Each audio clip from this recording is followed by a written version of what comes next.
Hey Jeff, excuse me. Some of the parts that I replaced, one of the slide needles, one of your overflow tubes was cracked at the base, and then that plug right there that I had to replace. Two of the jets were aftermarket, and I replaced both slides.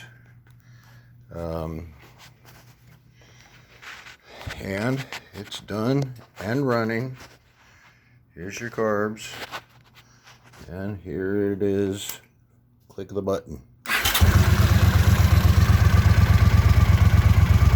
Everything's all balanced out.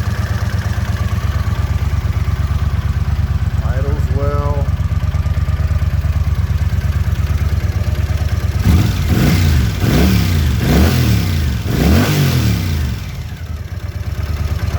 Back down. So there you go. They're gonna have to sit until Monday to ship them. So anyway, they're done.